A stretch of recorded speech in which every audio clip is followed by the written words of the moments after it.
Welcome, my friends. It is Wednesday, March 7th, 2012. This is another edition of Infowars Nightly News. Investigative reporter Jon Rappoport is going to be joining us after the first break to talk about a host of issues, including the big bioethicist organization publishing papers calling for killing newborn babies up to the age of 3, saying the state is going to decide if you're a human being or not. They say killing even healthy babies is A-OK.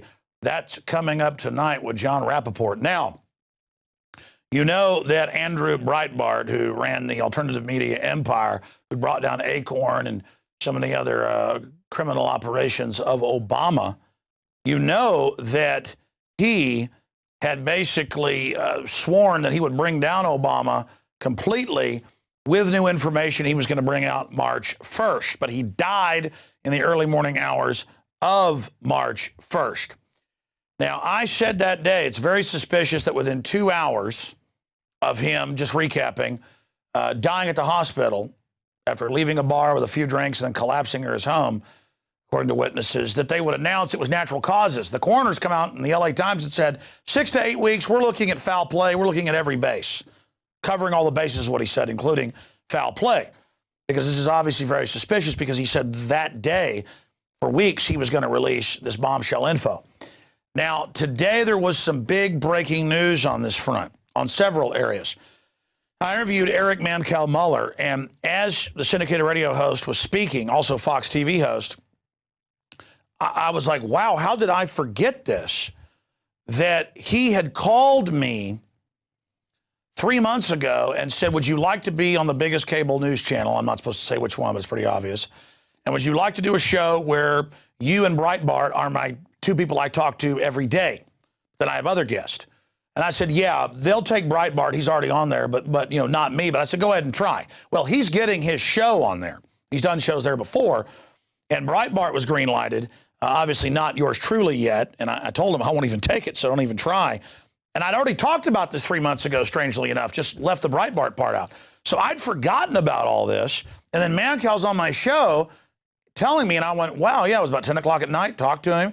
He said he was real good friends with Breitbart. He'd just been in Chicago. They'd met. He's interviewed him many times. But that's all a side issue. Sure, it's newsworthy that he was going to do a show with Mancow, just like he was saying they were going to do a show with Weiner on CNN, but Mancow knew nothing about that. Of course, Breitbart didn't even like CNN. You know, he's on Fox already. I mean, the other big top network. So all of this is going on. And I'm sitting here talking to him, and he goes further. He says Breitbart said that he had information that would bring down the whole house of cards on Obama. And the video and the audio and the text is all in our article at Infowars.com as this breaks, teleprompter free. And he said, I've got information that will bring him down. And Mancow went on to say he can't say everything, but that it was not Obama at Harvard mentioning a professor who was connected to extremists. I mean, Obama already hangs out with known communists and people that have been convicted of bombings. That's old news. Breitbart said to Mancow, forget it, Obama's gone. He's like, well, will it be Mitt Romney or Ron Paul or somebody? That doesn't matter. Obama's gone. This isn't somebody who would make light threats. He said, I'm going to expose and destroy Acorn. Happened. He said, I'm going to expose these energy contracts. Happened. He said, I'm going to expose all of this stuff. And now he was getting onto the birth certificate with Sheriff Arpaio and all of this forensic team, more than 20 people confirming. And I watched the press conference. Those guys weren't acting. They were like, this is totally fake at every level. No kidding. Day 1 last year, we broke the news and showed it in layers, but that also was made to look like a typewriter. Typewriters are like fingerprints or snowflakes. Every time they strike, there's a different splat at a microscopic level. How that ink slaps on leaves a fingerprint. We blew up all the letters and compared them to the same letters later in the thing. It was identical fake splats. It was a word processor system that is a copy of a typewriter font. Because all the computer does is take a snapshot of an original typewriter shot and add that in to the alphabet. And then it's like typesetting. It lays it in. It's exactly the same. But it's done with a computer, so there's not the slapping of the ink like a typewriter. So it was the same. It's the same. It's fake. It's fake. I don't need the CSI people over there with Sheriff Arpaio. I mean, I'm glad they did it, but the point is, this was all coming out, and he's dead. He's dead. Now, here's the other big breaking news. I'm not trying to bash the folks at Breitbart. They've done overall some good work compared to most right-wing stuff. It's definitely anti-establishment. I mean, it's like Alex Jones light in many ways. And I don't agree with the wars and all the stuff they support. But the point is, overall, they were making the system mad.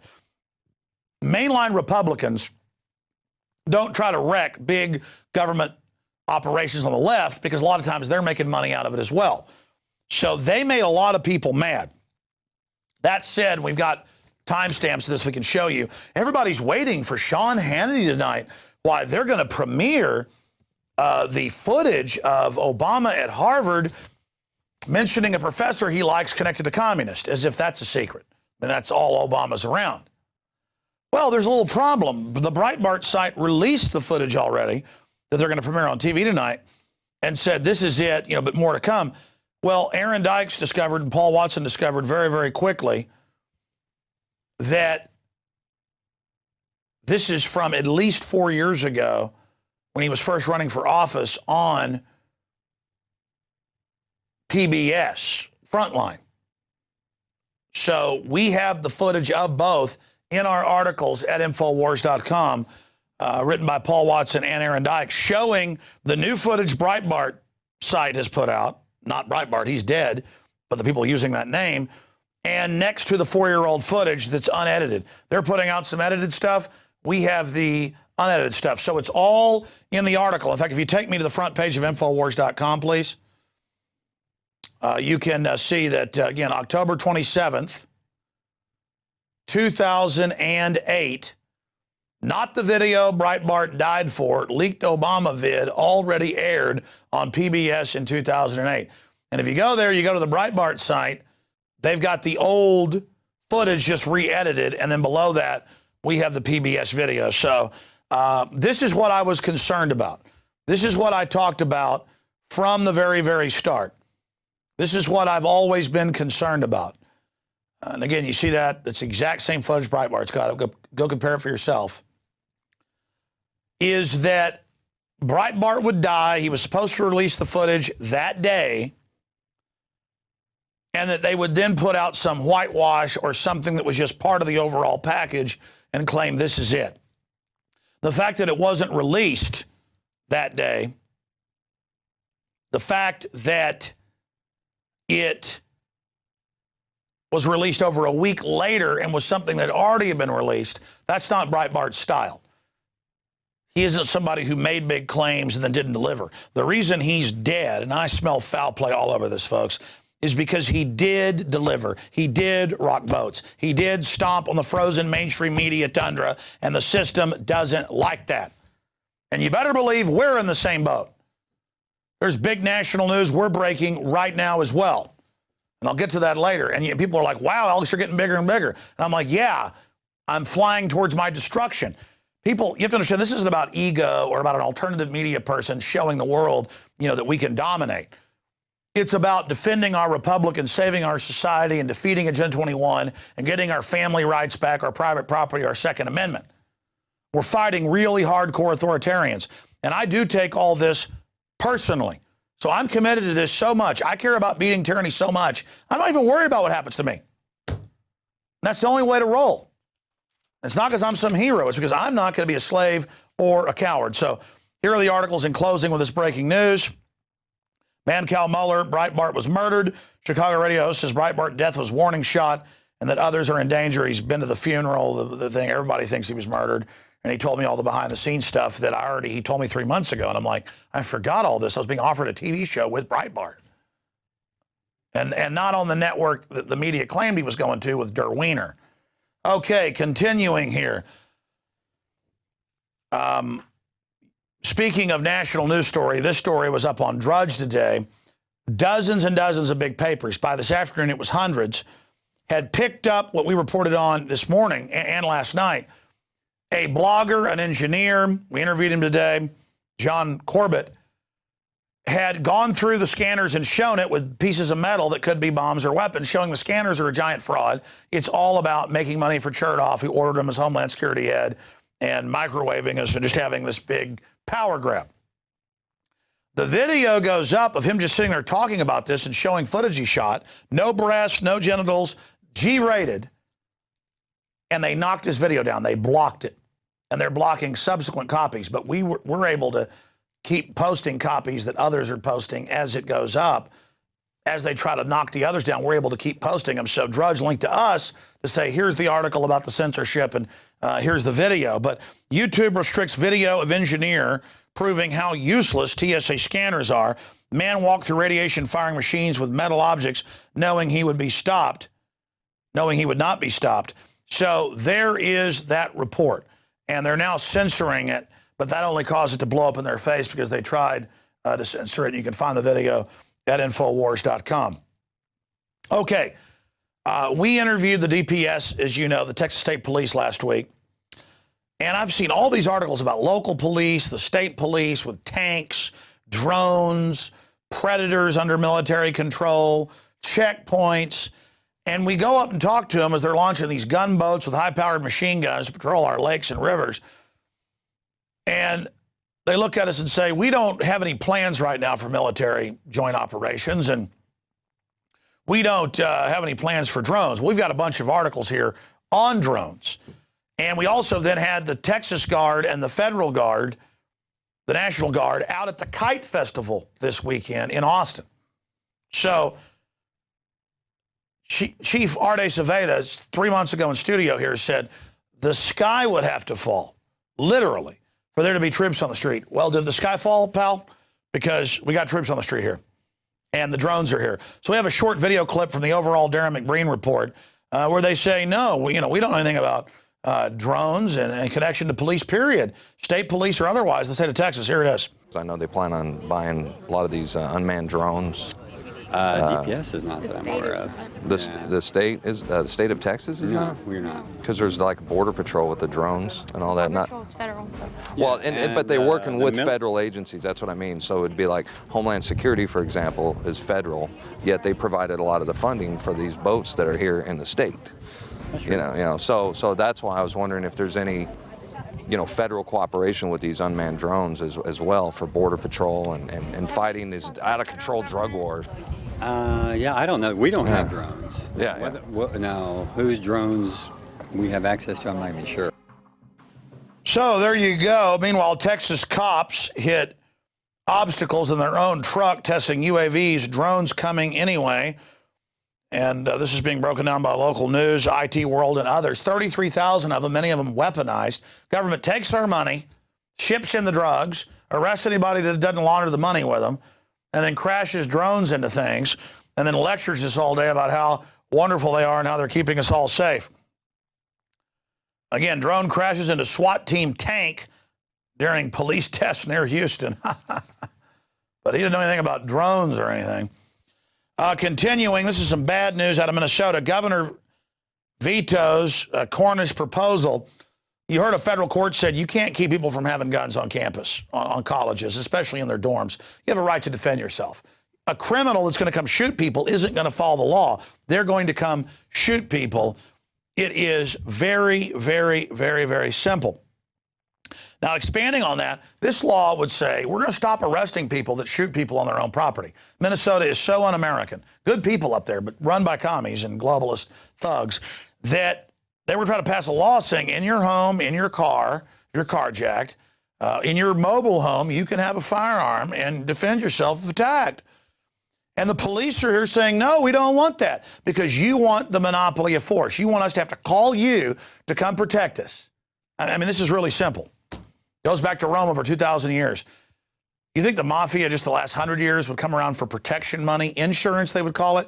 Pay me protection or somebody's going to burn down your grocery store? Pay me or somebody's going to burn down the store. Not me, not my cousin, but somebody. But if you pay me, I can protect it. Hire my cousin. He won't be here, but you pay him a check. You pay him the money. In Rome, over 2,000 years ago, Julius Caesar's family actually made money off this. the fire department would come around and demand tribute. And if you didn't pay them, when there was a real fire, they'd come fight it. But if you didn't pay them, they'd come burn your business or your block down. And Rome had all these ethnic minority groups in it. They had the Goths, the folks from Germania in one area, the Spanish in another, the Jews in another, Persians in another. I mean, Rome was super multi-ethnic. So, but everybody was in their neighborhood, just like, I guess, New York today.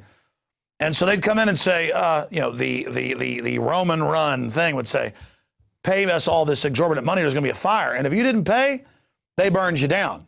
That's why Nero fiddled while parts of Rome burned, because people weren't paying him. He sat out there and fiddled. He was happy. You're going to learn to pay me protection money. And that's all this is.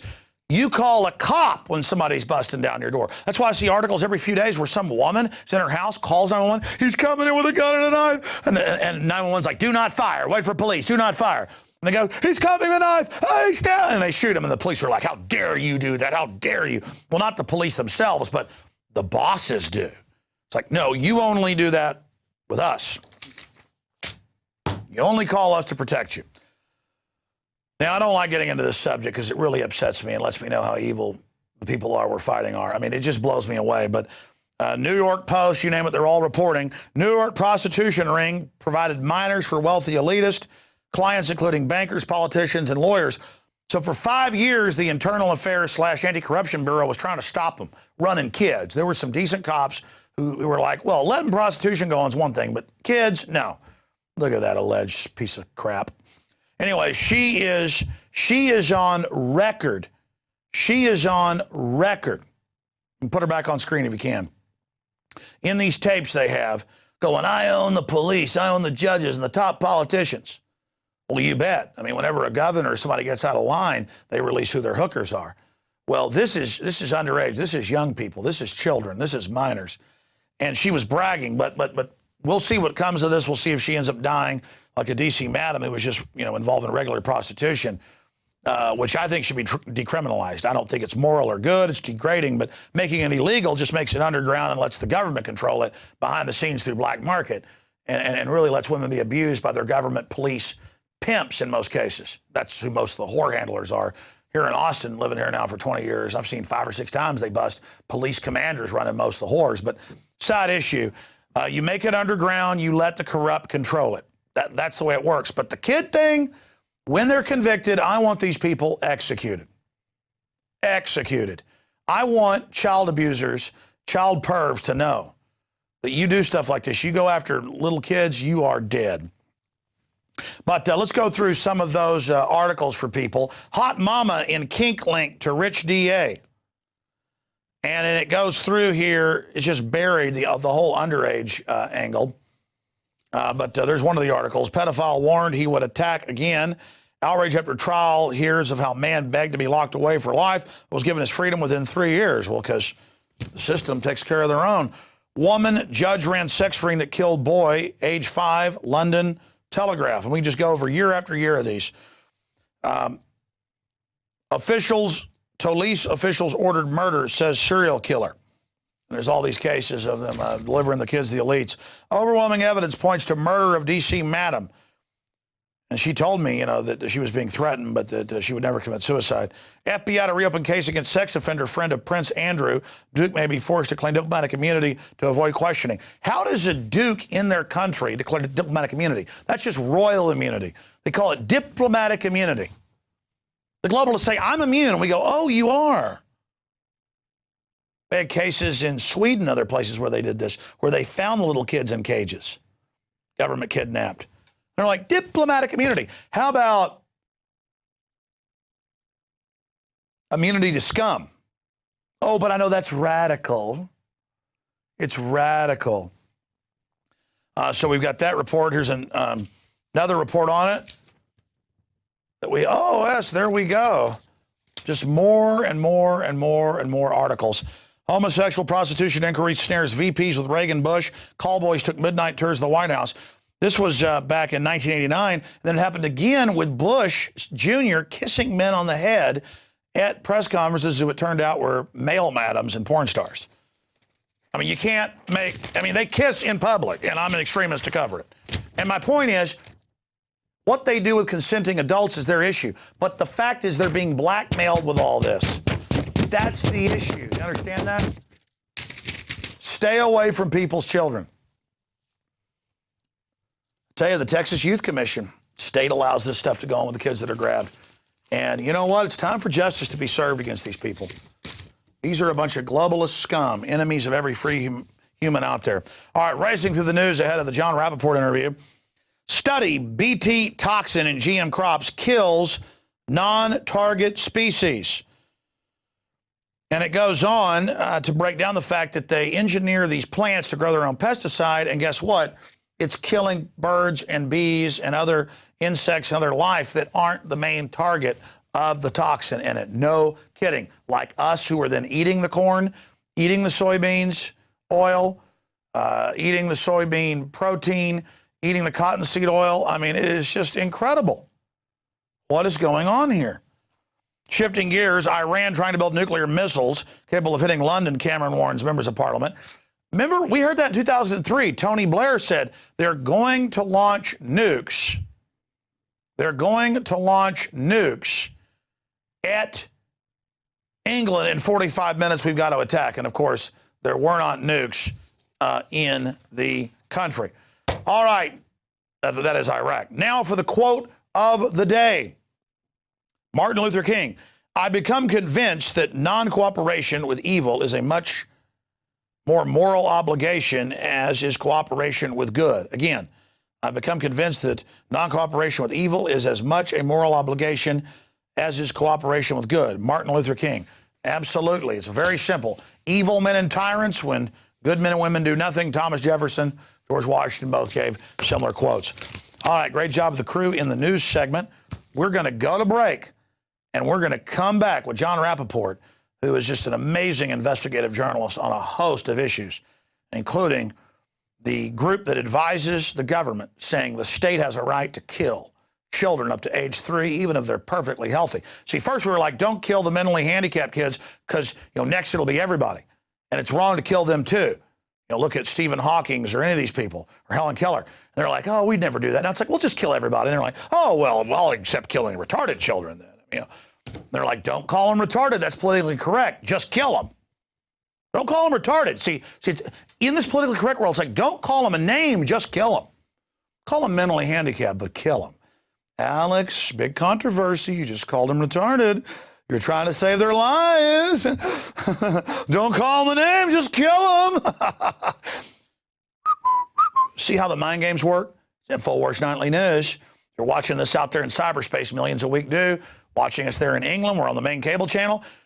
You want to watch the show, not just a compilation of it? Become a prisonplanet.tv for subscriber. Pay it forward. Help us hire more reporters, more crew, better equipment. Become a subscriber, 15 cents a day, or do a 15-day free trial right now at prisonplanet.tv or InfoWarsNews.com. We'll see you after the break. One is a serial hypocrite who lobbied for Freddie Mac before the housing crisis and for the individual mandate before Obamacare. Another, a counterfeit conservative who opposes right to work, massively increased spending, and funded Planned Parenthood.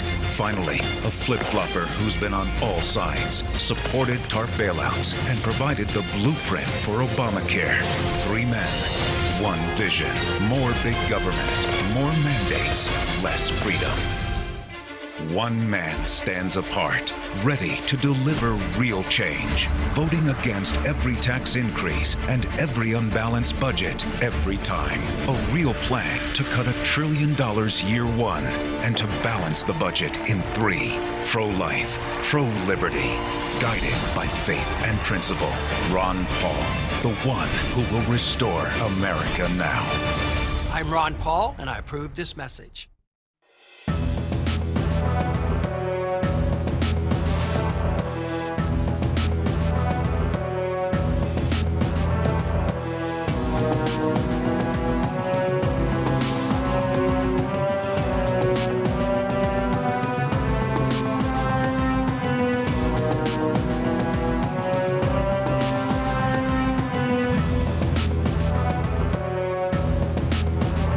And it's time to get out of the comfort zone because these people aren't playing games.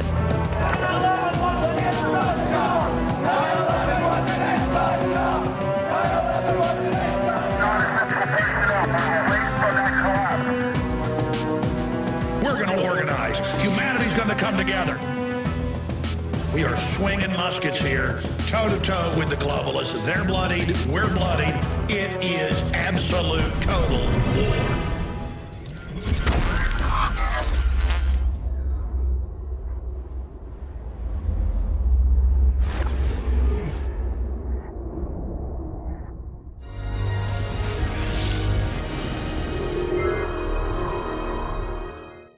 Welcome back to this Wednesday, March 7th, 2012 edition of Infowars Nightly News. We're about to be speaking with investigative journalist par excellence, Jon Rappoport, and trying to even go over his bio is amazing, from national television, Nightline, writing some of the biggest publications in the country, CBS Health Watch. He's just an amazing political mind. And he's also, for now about 2 decades, been boldly really breaking with the system and exposing the New World Order. In fact, I remember when I first woke up in 95 or so, I remember seeing some of the videos and interviews that he was doing. So, he's somebody that kind of broke with the whole establishment, even though he was successful to expose the New World Order. A great guy. I've got a host of issues I want to cover with him. Now, when I was at his blog today, I got reminded of something that we've been covering. It's another example of the power of the alternative media taking on the dinosaur media, because he was covering the ethics of killing babies, that the eugenicists for a long time have wanted to promote not just abortion of the unborn, but actually killing babies up to age 3, and then after that, even older, because it's the death panels. They're saying, you don't have a life worth living. We're going to decide you're old, you're blind, you're a baby, even without health problems, we're going to kill you. And these are in prestigious journals of bioethics. We don't have Hippocratic oath now. It's the bioethicists. They decide. But I just wanted to toot our horn. Another example of this. Here's Paul Watson's article, the first on this that I saw when this journal had just come out. Listeners alerted us. It's that chain reaction. Ethicists argue killing newborn babies should be allowed. Shocking reminder that ethicist beliefs underpin medical establishment. Paul Joseph Watson, February 28th. The day after that, right here, London Telegraph. And then after that, hundreds of mainstream publications picked it up, and a big debate happened. And we're seeing that happen more and more. Killing babies no different from abortion, experts say. They should be allowed to kill newborn babies because they're morally irrelevant up to age 3. So again, the power of the alternative media setting the agenda. Just last week, listeners started calling the guy, sending him emails saying, Infowars, Alex Jones is attacked in the Stratfor emails. And I'm like, yeah, right. I didn't believe YouTube comments. And then the guys were sent the email. Sure enough, it's there. We write an article about it. It's in over 205 newspapers today on Google News. That, the whole bin Laden in the ocean thing. And they said, we've got to release the photos to disprove kooks like Alex Jones and Glenn Beck. Again, we start covering it, it gets picked up. And I remember Jon Rappoport talking about that more than a decade ago. As we came towards this point, as people awakened, what would the establishment do? And we're now there. So I want to talk with Jon today about the awakening that he predicted and what woke him up, and then tie it in to what's happening with the awakening to health freedom, but the system striking back. Jon, thank you so much for coming on with us. Hey, great to be here, Alex. There's a lot going on, but the basic awakening, what can you say about that? Well, as you say, 10 years ago, I started seeing this, flood starting, where people were beginning to ignore major media, publishing articles, doing research on subjects that I had been interested in for 10 years before that. And I was just floored. And then the trigger effect, it appears here, it appears there, it appears here. And pretty soon, in a sense, we've got major media boxed in, because here's the story, ethics of killing babies. In fact, I think I read it first on Infowars, now that I think of it. And then I went to the study itself. I read that and published a piece. We've got them boxed in more and more because they don't know how to get out of where they are. They really don't have any idea. I mean, they are conspirators in a sense, of course, but they're also business people who are completely trapped in their old model, and they absolutely have no idea how to get out. And I see that more and more as people are waking up and realizing, I read better stories on websites than I do in the New York Times. They're more truthful, they're more in depth, they cover more subjects that I'm interested in. And then if you went to the New York Times and you said, hey, listen, I got a way to save your newspaper. I can save this thing. I know you guys are horrendously in debt. I mean, you know, you're refinancing your own debt. So in the next 10 years, you're on the way out, but I can save your newspaper. Here's what you do. I'm going to give you 3 stories that'll blow this country wide open that nobody's covering. All you have to do is cover it and pound on it day after day after day after day, like you know the Post did with Watergate way back there. And you just keep on. People come out of the woodwork. They'll confess all kinds of crimes to you, and you'll be able to sell morning editions, evening editions. You put some of it online, some of it in print, and you're going to be selling so many newspapers that your advertising revenues are going to triple, and they would turn you down flat because they're part of the lying machine.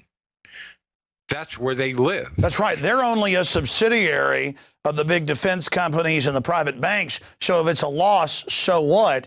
And again, you did predict this acceleration. You wrote a lot about it. And now, what do you see the system doing? I mean, I see them coming in and trying to censor everybody now. Yeah, I see them trying to do that. I don't think they're going to be successful at all. I think the technology's gone too far. You know, you got peer-to-peer networks. You've got other ways of getting information out that are going to stymie them. They can try. I mean, they're going to try, I'm sure. You know, they want gatekeepers and servers that are going to censor information and so forth. But I think the genie's out of the bottle.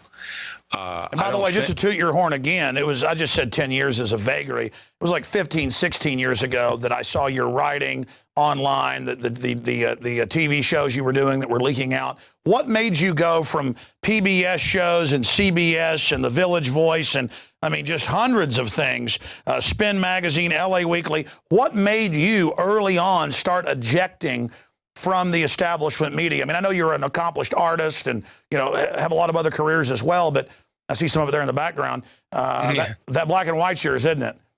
Yeah, it is. Beautiful stuff. Thank you. What made you start? I mean, you're one of the first to really start the exodus. Why?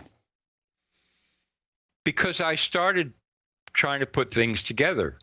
You know, you operate the same way. You cover 16 different stories and you say, well, look, I mean, there's connections here. So I was covering medical scandals, political scandals, corruption at all levels in government and medical areas, education, what have you. And so, you know, I started talking to editors about this. You know, just conversation. I said, don't you think that people are behind this kind of thing? I mean, do you think it's all accidental that all this is happening at the same time? Don't you think there are people who want to control society? And man, they ran screaming into the night. You know, all I had to do was just even bring it up, and they ran screaming into the night. They didn't want to have anything to do with me or those questions. They said, look, we got assignments for you. You want to fulfill the assignments, that's great, but we don't want to talk about this at all. It's just out of our league. It's all speculative, whatever.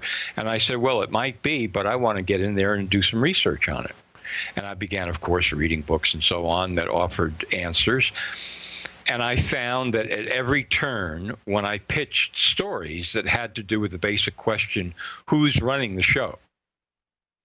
You know, who is it? Is it Rockefeller?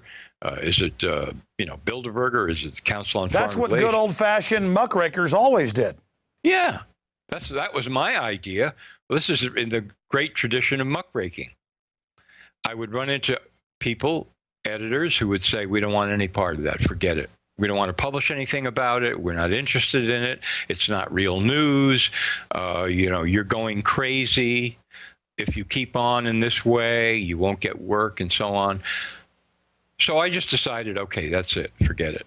I'm just going to quit, go off on my own, and continue to do my research, because that was the thing that fascinated me about the whole business to begin with, to get in there and find answers to questions that you really have. That's why I got in there. Sure, if it's not fun and not passionate, I have to tell my crew, and a lot of them are folks I just hired out of TV and print who were just, you know, journalists or reporters or researchers, and now I have to make them go home. And I'm the same way, because it's so addicting to want to know the truth. And throughout history, we've known there's been elites, And this establishment line of saying you're crazy, when everything we've talked about, global governance, all of it, it's all happening, and they're still using the same line, you're crazy. That isn't working with the public anymore. What's your take on that? Yeah, you're right. It's not working, you know. They say nothing's happening, nothing to look at, just move along. And we're saying, well, gee, look at what's going on in Europe here, European Union. I wrote a piece, I don't know, it seemed like a year ago now, where I actually began to describe the layers of bureaucracy involved in these countries with the European Union. I mean, if you or I were put into that maze, we would just collapse and give up. I mean, forget about, the level of control is obnoxious to be sure, but the labyrinth of the bureaucracy itself would drive any sane person completely insane, just trying to figure out what they're doing, how many departments, how many tens of thousands of regulations they passed since they've come into power. And then you just multiply that framework around the rest of the world, and you say, yeah, this is what they're trying to do. Any idiot can see this. They're trying to create super governments over the present governments and tie them together in what is a de facto global management system. That's what they're trying to do. And it's obvious to, millions, if not billions of people, except if you go to the New York Times and you try to talk to them about it. As you say, they repeat the same old tired line. Oh, that's just ridiculous. You're crazy. You're one of these conspiracy nuts, and we don't want to have anything to do with you, and so on. And then they print the same old stories, and they go down the toilet. Nobody's reading it anymore. Nobody's interested in it anymore. They're just committing suicide. Yeah, they're the ones that are delusional. We have open world government being announced by the international banks, off derivatives, exactly as I said 15, 16 years ago, exactly as you did, Ron Paul, the list, David Icke, the list goes on, G. Edward Griffin. And we're spot on because the globalists actually write white papers, as you know, but for the audience out there that may be watching the first time, admitting all this. I mean, isn't it really an open conspiracy? That's what makes it such a joke. I mean, even as they're admitting global corporate government right now, taking over Europe and other parts of the world, simultaneously, ADL, Southern Poverty Law Center, Media Matters, George Soros are churning out articles saying we're crazy to talk about it. When it's in The Economist magazine and the Financial Times of London, world government's good and the solution, but then we're crazy, it doesn't exist, John. I mean, it's now reached an absurdist cuckoo level. Yeah. How do you see this coming down? Yeah, it has reached that level. You know what? They're trying to say, yes, this is what we're creating, and it's good. You see, I mean, that's essentially what they're saying. It's a good thing that we're doing. So if you're going to talk about what we're doing and say it's bad, then we're going to deny that we're even doing it. I mean, it doesn't make any sense. It's completely insane. They're completely insane, but that's kind of the attitude that they take. Well, in order to make this world a wonderful place for everybody, we have to have government corporate connections and partnerships and so on, and that's exactly what we're doing. And we're going to keep on multiplying these until we save the world. By bombing Libya, putting al-Qaeda in charge, and it's an admitted hellhole. Yeah, exactly. Exactly. And that's where we come in. We knock on the door and say, what did you say about saving the world with this scheme of yours? Can we get the details on how this is, you're the Messiah and you're actually saving the world? Could we talk? No, it should be obvious to anybody. That's their attitude. So they're going down with their ship. I mean, they are going down with their ship. The European Union is falling apart at the seams all over the place in so many different respects. It's just insupportable. And if they manage to keep it propped up, I mean, they're going to have to do it by inventing yet trillions more dollars that don't exist and bankrupting themselves in other ways. The whole thing is going down. It's going down. They have no answers. The money guys have no answers except to continue doing what they're doing, which, as I say, is to just keep inventing more money out of thin air. Their schemes have reached the end of the line. And so we're picking over the corpse, really. That's what we're doing. We're in the final countdown. Let me ask you this question then, because again, I have guests on guests that I have on who I seek out who have been accurate now that I've had 16, 17 years to gauge and watch people.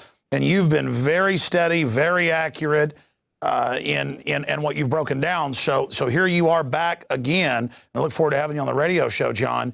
I said, it's been a couple years since you've been on it, and you said, yeah, but it seems like 3 months. I know. Things move so quickly now. What do you see in your crystal ball as going down this current road? I mean, I know we are destiny, so what we do affects things in the future. But in general terms, what are your new predictions for what's going to happen in the next year, 2 years, 3 years? What's front and center on your radar screen? An intensification by the globalists to try to weld together this collectivist structure that includes the whole planet. And on the other side, the breakdown of that, decentralizing power. I remember the last time we talked on the radio, we talked about this, the decentralization of power. States are going to be screaming to get back more power from the federal government. Countries are going to be wanting to split off from horrendous governments and go back to their decentralized selves. You're going to see new models of ways of doing business that don't involve being mega corporations and so on and so forth. You're going to see some corporations begin to split off into smaller units that have more autonomous control, because the whole deal of gigantism, which is loaded at the top with all kinds of supernumeraries who really just, sit in their ivory towers and spin these incredible, unworkable scenarios, is collapsing all around us. And you're going to see more and more evidence of decentralization all over the place in many areas of human life, not just the ones that I've mentioned. So you're going to see these two trends. You're going to see, which means, of course, that we're going to have some kind of an incident, some kind of event, some kind of manufactured crisis, which is always an attempt to pull the collectivism back together, to exert more power, terrify more people, and so on. But it's not going to work. It is not going to work. There's going to be more and more decentralization coming up right on the horizon. Well said. Wow, I wish I could say it that good. And the empire is going to strike back. And we see them pre-hyping terror attacks. They're now branding away from al-Qaeda, who they're using to attack Syria and Iran and Libya and other countries. And now al-Qaeda's good, according to them. And then they're moving over here to domestic groups, libertarians, conservatives, those evil Ron Paul people, why they're about to attack. And so I really see false flag as their central crises. They could use a flu release. I mean, all of that. But they're still, like you said, using a 20, 30, 40-year-old game when they had media superiority. Everybody knows about inside job or false flag. I mean, within 3 days of the underwear bombing 2 Christmases ago, my listener, Kurt Haskell, was saying, I saw the government get him on the plane. He comes on my show, talks about it. The media says that's ridiculous, but a month and a half later before Congress, the Undersecretary of State says, yeah, we were ordered to give him a visa and by a U.S. intelligence agency and get him on the plane. So, I mean, they've got to know that when they do things in the future, there are people that now know about the conspiracy. On the inside, they're going to be blowing the whistle. Yeah, and you've been leading the charge in that respect, because people are coming out of the woodwork to talk to you because they know all of a sudden I've got access to millions of people. Why should they be hammering on the door of the New York Times to get in? Like at the end of 3 Days of the Condor, when Robert Redford is saying, they're going to publish, I'm blowing the whistle. And Cliff Robertson says, are you sure? Are you sure they're going to publish it? And that's where the movie ends. Well, now those people who want to come out of the woodwork and blow the whistle, they're sure. They're sure they're going to get instant access to millions of people by coming on your show. They know that. So why should they go to the New York Times? Why should they spend 5 years, trying to get the word out on something when it can be done in a matter of hours or minutes? So this is cutting down, the primacy of the insiders who have less and less power over these whistleblowers, people who actually have the truth to tell. This is also happening more and more and more, and it's a fantastically great thing. Well, expanding on that, they could go to you and do it and reach millions of people. I mean, your blog and site gets hundreds of thousands of views a week or more. You go on shows with 15, 16 million listeners. I hear you all the time. And there's not just Alex Jones or Jon Rappoport. Again, there's all these prominent people, and there's new journalists coming up. And I can't tell you how many. The guy over at USA Watchdog, just a few years ago, he left CNN, ABC News, Nightline, and started his own thing. He's being successful. He's covering real issues. That's what the system ought to really be scared of, is that a lot of their big investigative reporters are kind of following what you did 16 years ago or whatever. They're exiting as well. And so there's almost a brain drain from the dinosaur media. As the ship goes down, a lot of people are saying, I'm not going down with this. You're absolutely right. I've seen it happening, as you have over the last 15 years. Somebody pops up out of nowhere, and all of a sudden, millions of hits on their site, and they're exposing all kinds of things. This, to me, is yet another example of decentralization. It's the decentralization of information from many, many good sources. And I think, politically speaking, inevitably, what this leads people back to is the Constitution. Because the Constitution was a primary statement of decentralization. That was what it was about. It was about saying, okay, now look, we're going to make a government here, but it's limited. You can't do this and you can't do that, because we know what happens if we gave you the power to do that. We've got the experience of Europe and the monarchies and the church and all of that behind us. We don't want that anymore.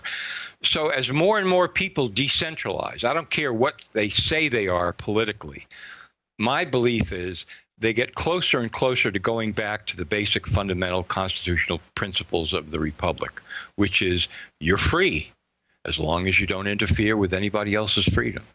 That's the way we're operating. And that's the revelation that more and more people are experiencing as this egg of informational brainwashing cracks in so many places, and the truth comes out, and people see so many centers of corruption and conspiracy.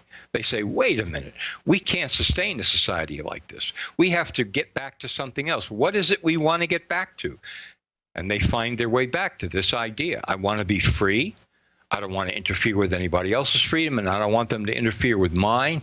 I think we can run things on that basis. Exactly. And that's why the system's so scared of Ron Paul and has clearly cheated him in the election. I want to get your take on that. But John, you talk about decentralization. Here's another example. They can't just kill a Jon Rappoport or an Alex Jones, because there's now hundreds of people as prominent as we are, thousands who are almost as prominent, hundreds of thousands becoming prominent.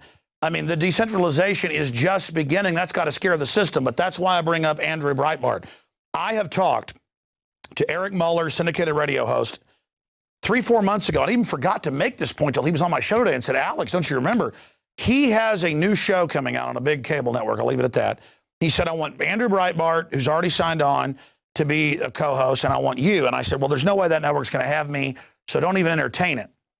And he's still fighting for me to be on the show, even though I've told him it's not going to happen, even if he frankly offer it to me. But the point is, he said, yeah, Breitbart's got this incredible bombshell coming out that's going to destroy Obama. This is like 3 months ago, but he won't tell me, and I told him they're going to kill you. Now, I remember this phone call today while he's telling me about it on air. I had him on about Breitbart because I knew they were friends, and this is one more of those phone calls. And even though Eric Mancow Muller's a real guy, I'm still hear lots of stuff about I'm gonna have a TV show or whatever, on the dying dinosaur media. Though that dying dinosaur is still the healthiest and the biggest of them all. He didn't want me to say which one, as if it's not obvious, where he's already had a show before.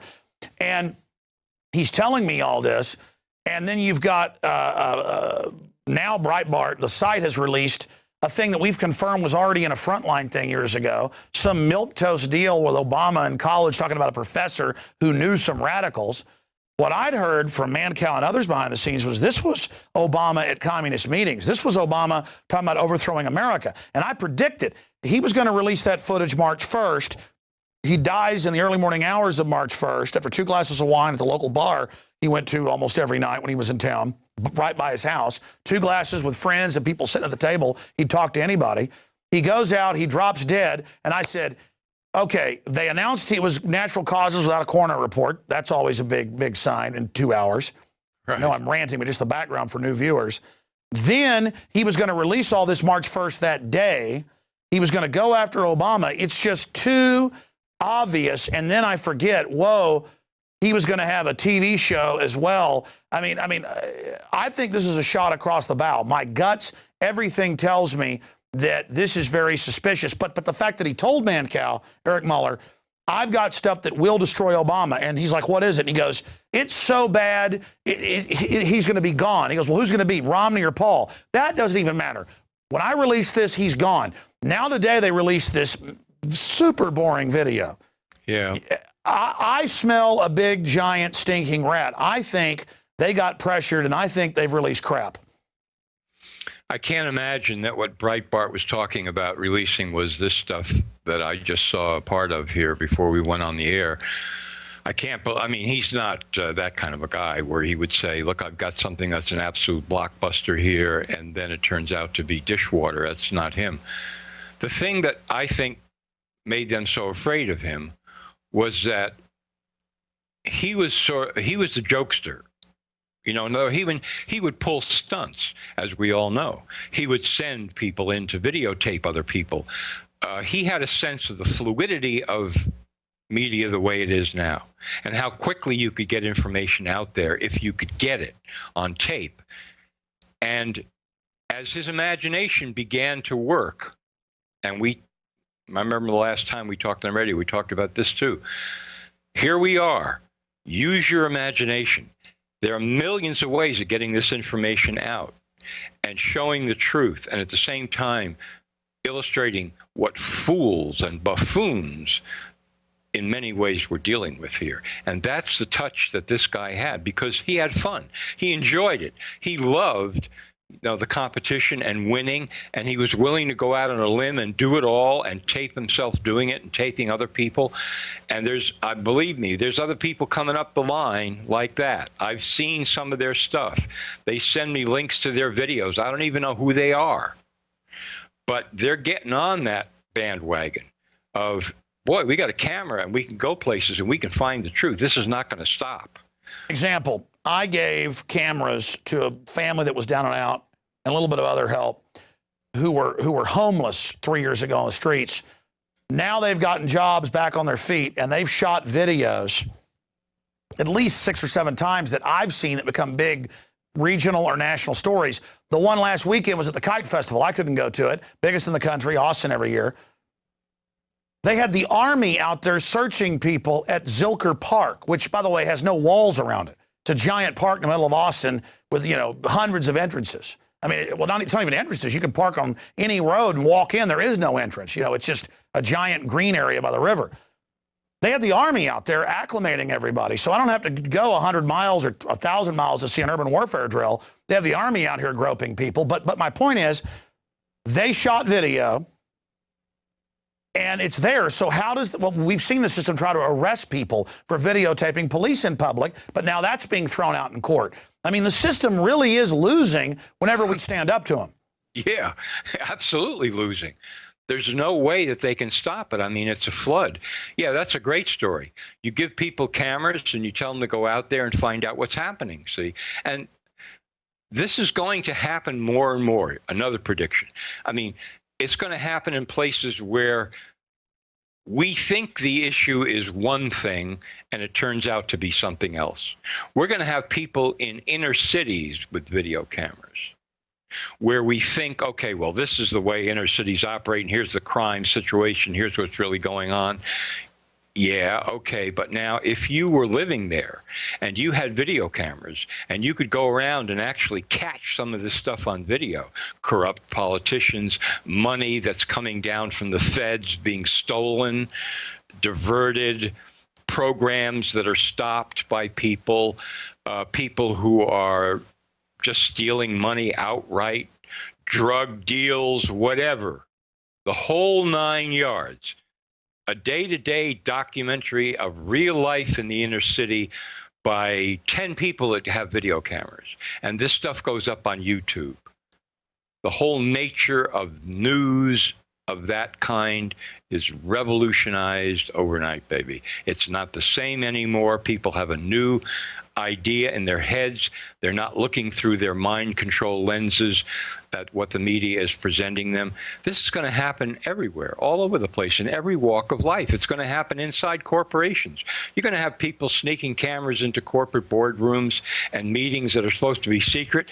And you're not only going to find out what these people are talking about, you're going to see what robots and androids are like up close and personal.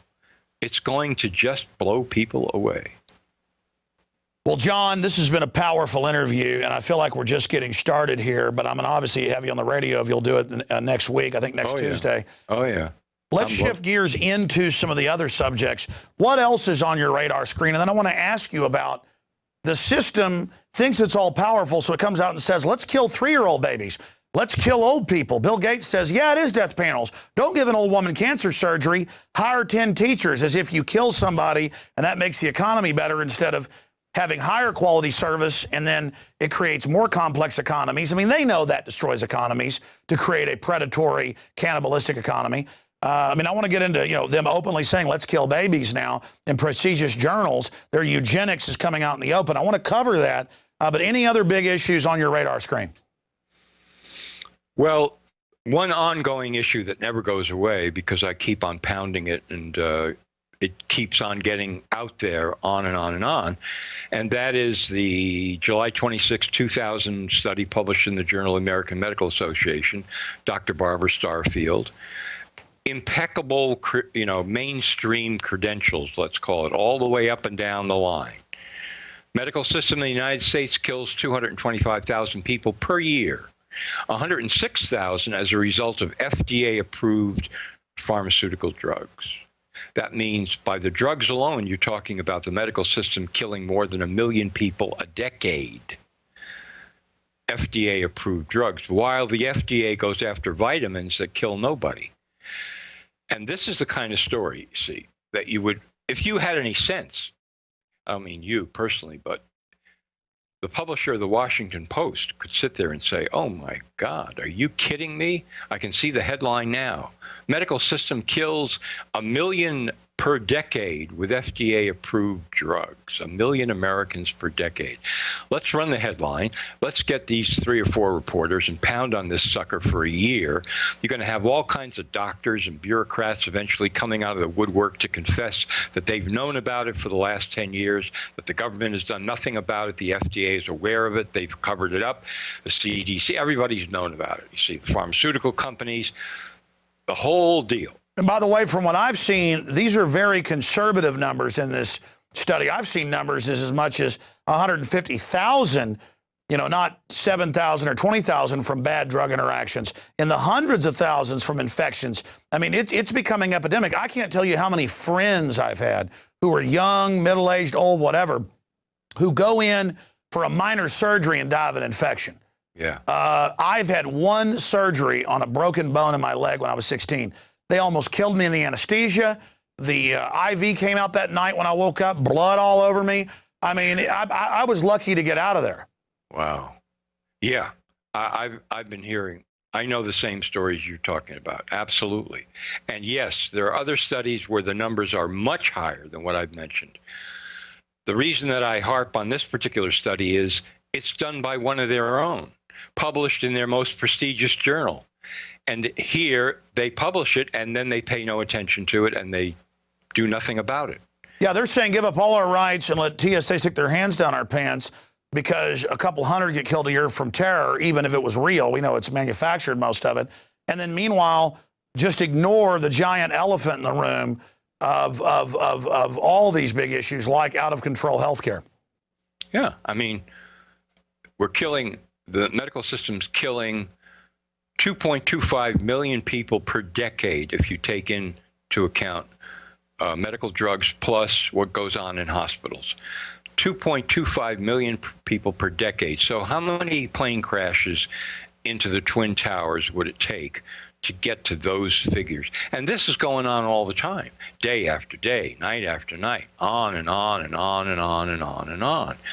And, I've got in my head conversations I've had with reporters, editors, all kinds of people that I've alerted to this and their responses to this and why they, wriggle off the hook and refuse to even investigate it or look at it and so on. Well, okay, that's fine. That's what they want to do. This story is going to get out one way or another, and it's going to get to the point where it's just overwhelming. It's overwhelming, you see. And then what's going to happen is all these people that are thinking they're covering it up are going to suddenly be on the defensive. That's a whole different position. Well, we didn't know, yes, and I didn't think, and I was told, and blah, blah, blah. Yeah, we got you nailed down right here. In fact, we're videoing you as you're tap dancing right in front of us. I'm going to put up on YouTube in the next 3 seconds. See, I mean, they're done. This story is going to get out. And when people wake up in America and say, gee, the medical system's killing 2.25 million people per decade. Wow. And they hear that over and over and over again. Don't you think that this is going to cause people to realize that they've been brainwashed on many different fronts, not just this front? Well, if that's true, what else is true that I don't know about? Well, sodium fluoride, mercury in vaccines, it goes on. And that dovetails with the fact that the average doctor is brainwashed like the public. But we know that the Rockefeller Foundation and others that took over medicine in the last 100 years in this country and worldwide now, with a standardized modern Western medicine, they got rid of the Hippocratic Oath, all of it. We know it's about population reduction. We know it's about treating symptoms that they basically engineer and foster. And that gets to our last point, how we started killing babies to save money, even if the baby's not sick or didn't even have a mental problem. Yeah, they're skipping. I mean, it's bad enough to kill a Down syndrome baby because we always said next it'll be other babies. Now they're just skipping all that and saying, yeah, kill old people and kill healthy kids up to the age 3. Then it'll be age 10. I mean, it's so over the top. Your take on the eugenicist? Completely over the top. Doesn't matter why. According to this paper published in the Journal of Medical Ethics, the one we're referring to here, the mother could say, well, not really interested in this baby, so let's kill it. Okay, no problem.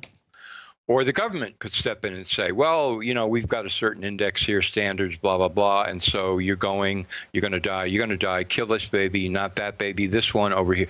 All of this, these authors are saying, is fine. You don't even need a reason for it. The baby can be completely healthy. They call it after birth abortion. And they say that the reason that it's okay is because, of course, setting themselves up as the authority, the person, this is not a full person yet. This is not yet an actual person who is aware of goals in life and their interest in striving to attain those goals. Therefore, they're not really people. Therefore, they can be killed. That's their standard. That's what they do. And this is in a prestigious paper, and it turns out they're just regurgitating what Peter Singer, the head of the Princeton department, all of them. This is the idea that boards decide if you live, and that's the death panels that Bill Gates admits are real. But again, if we don't like his death panels, they don't exist, we're crazy. But the cover of Newsweek, the case for killing Granny, shows a plug pulled out of the wall. Exactly. Exactly. They are bringing on this, trying to bring on this sense in society where people just say, well, okay, I guess it's all right, you see. It's a program, a propaganda program of planting stories in the public mind, one more ridiculous and insane and unbelievable than the next, to the point where somebody, Joe Q. Public is supposed to say, wow, I mean, I would believe anything now. And then this story comes out about killing babies, and he would just say, yeah, it doesn't surprise me at all. And he would just go about his merry day. Exactly. They call it moving the Overton window, as I know you know. They'll do something really wild and radical so that now things that are still really radical don't look as bad as the insane thing. I mean, next it'll be, the bioethicists say, murder your children with baseball bats is not wrong. And then you're like, well, it's not bad to kill babies then. I mean, if you don't beat them in the head with a baseball bat. And then they've got the public so disconnected. I'm now seeing reports of people, who live on the edge of town but have a rural home, and they'll shoot a deer on their property and be gutting it in their front yard. And the police are called and they go to jail for animal cruelty. And there's no law against what they did, but the jury's so dumb, they go to jail. That's right. Or somebody insults somebody else, and the person who's insulted suddenly, plays victim. I've been severely emotionally damaged by this thing that was done or said to me, and I can't even wake up in the morning without feeling terrified, and so on and so forth. And this whole thing now becomes a legal case all of a sudden. People can't settle their differences by themselves. Families can't work this thing out. Schools, no, it's got to go to court. We got to have a trial or civil suit. We've got to take this in. And then, as you say, the jury sits there and they say, well, yeah, he did say something pretty bad. I guess he's guilty, and let's either put him in jail or make him pay a huge amount. And people get used to this insanity. That's their program. Stepping it, turn us all against each other, but then government is exempt from the nanny state. So it's this glue, this red tape that chokes us like a boa constrictor, but then the system's exempt.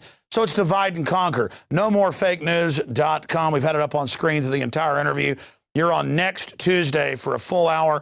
Jon Rappoport, I look forward to our next discussion. I think this is the best interview we've ever had, and you're amazing. Hey. Thank you so much for spending time with us. Hey, it's great to be back with you, Alex. Terrific. I really enjoyed it. We'll see you next Tuesday. You bet. Amazing. All right, folks, that's it with Jon Rappoport. Great job to the crew. Look, you just heard pure veritas from that guy at NoMoreFakeNews.com. And I feel good knowing there's people out there like him, because even if they do something to me like they did Breitbart, or to him, God forbid, there's still more of us out there. And we're not going to back off. We're not going to shut up. And the system needs to understand, the crazier they act, the more corrupt things they do, it's a bigger hole they're digging for themselves. They're going to lose. They're going to fail. If you've been watching out there on the web and aren't a subscriber, want to support what we're doing, become a subscriber. 15-day free trial at prisonplanet.tv. You are funding the front lines of the revolution against tyranny. I'm Alex Jones signing off. God bless you all.